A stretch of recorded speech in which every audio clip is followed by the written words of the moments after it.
Right, yesterday we disclosed to you obviously some of the challenges that we face as a school system specific to connectivity between students and the platforms, teachers and the platforms. We focused yesterday our attention on one key catastrophic failure which was identified as a Cisco switch that basically is responsible for the authentication of teachers and students into our system. Without that authentication, obviously, they were denied access. We worked throughout the night with Cisco, and we believe that that problem was actually 100% resolved and optimized. Cisco did confirm that the root cause of that problem was a system operating software that ran that switch that had bad code in it and required an upgrade. They have done that. Throughout today, that switch appears to have worked fairly well. We have Cisco personnel at our data center around the clock. What we did not know yesterday, as we were experiencing this catastrophic failure, now known, caused by Cisco, was that there was an additional problem at play, perhaps of greater impact. Three different times in the morning, we reached out to our internet provider, Comcast, to determine whether or not there was a break in service. That's usually our first call, because if schools have no access to internet, or if there's a breakdown of communication with our platform, we usually start with a question to our internet provider. And every single time in the morning, and even subsequent interactions throughout the day, Comcast declared that there were no anomalies.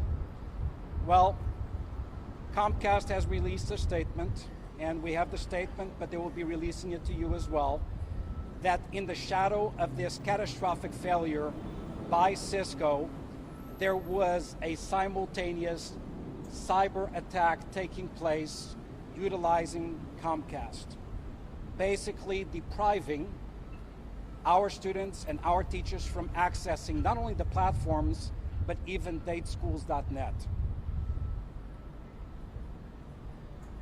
That cyber attack has been intermittent. It began yesterday sometime around 8 a.m. and continued through some of the day today. Comcast is hard at work.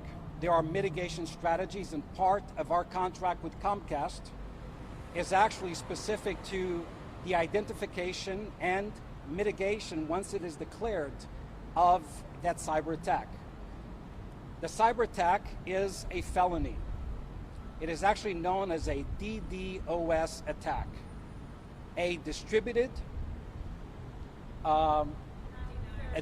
denial of service attack. DDoS, distributed denial of service attack.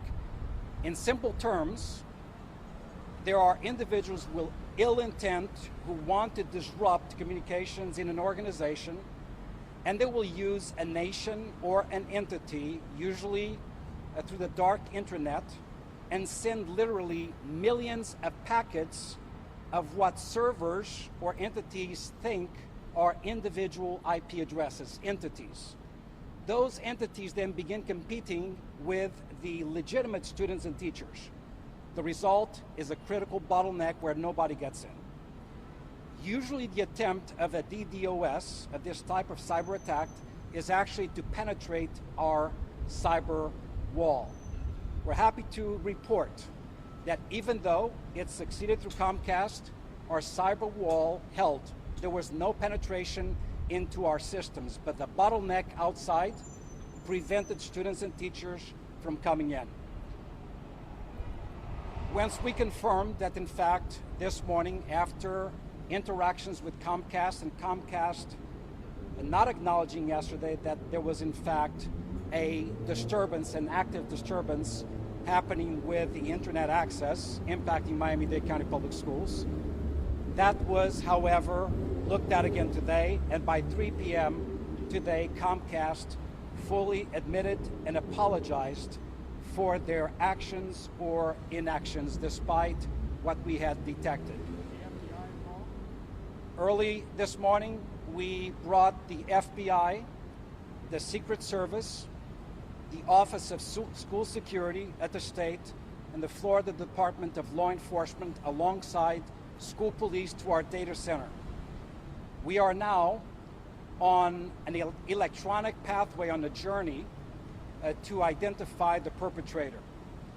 We issued a subpoena, and a subpoena has been issued already and been delivered to Comcast, which was not initially easy.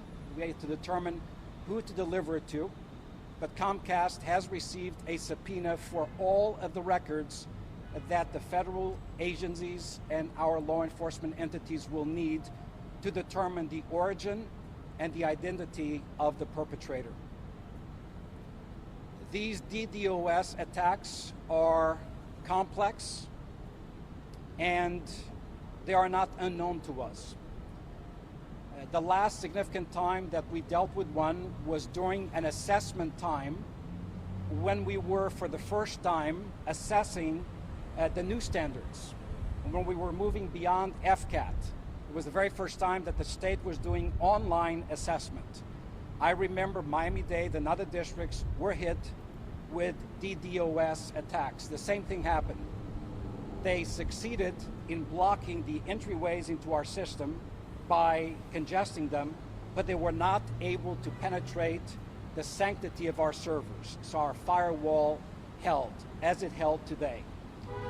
Comcast is now deeply engaged in developing the strategies to prevent a continuation of these cyber attacks, and simultaneously, law enforcement, including our chief of police, and the federal entities and state entities that I described have been not only present at IT, our data center, but they are collaborating in this investigation. As this attempt at intruding into our electronic systems is a federal offense, is a felony. Ari? Will the system be better for students and teachers tomorrow because you know this now? We certainly, look, yesterday I conveyed to this same group that I was frustrated and sad over the experience. And at that time, I did not know the root cause, and I told you we would find out. Today, I am frustrated and angry because Cisco was a terrific partner in rallying all of the national talent they needed to solve the problem, and they addressed it.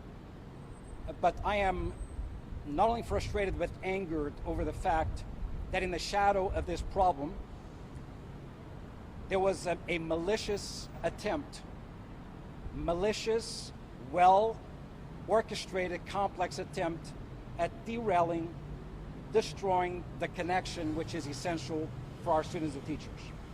At this point, all of our systems, the ones specific to Cisco and the ones dealing with internet access through Comcast, are functioning at optimal condition.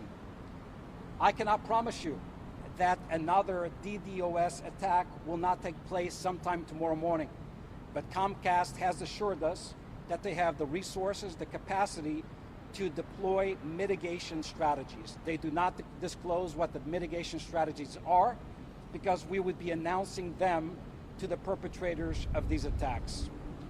I'd like to bring Chief Edwin Lopez, who was the direct contact with the FBI, Secret Service, and FLDOE to the podium. Thank you, Mr. Superintendent. We have been working extensively for many long hours, not only with our school police agents, but also with the Federal Bureau of Investigations, the Florida Department of Law Enforcement, and the Secret Service to identify the culprits who contributed to this mess that we had this morning.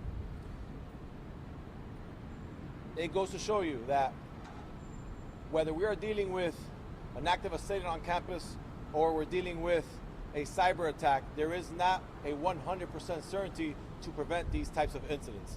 We've built in layers upon layers of safeguards in our school sites, both in a digital capacity and in a physical components in our schools.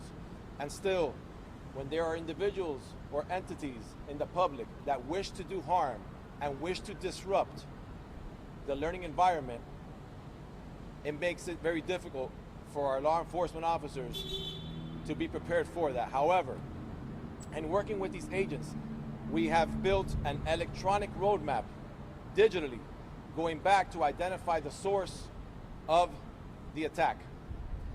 With that said, we are in the final stages of implementing a plan to be able to bring them to justice. We will identify and we will prosecute them to the fullest extent of the law. Thank you. We're going to hear from, you're going to hear from Maria Izquierdo, our CAO, but before that, some words in Spanish. Well, first, but did this have any contributing factor to the first day of school? Was there also an attack on the first day? Very, very good question. And actually, I think you asked, was there a hack? This is not a hack, but it was not known to us, but we are absolutely convinced that it was a contributing factor to yesterday's problem. But the main problem yesterday was that switch, because without that switch, without that entry point, internet connectivity would not have been possible anyway. So the knock on the door that the Cisco switch would provide was indispensable. But this absolutely caused additional stress. And it continued through today, even though we rectified through Cisco that issue. En español.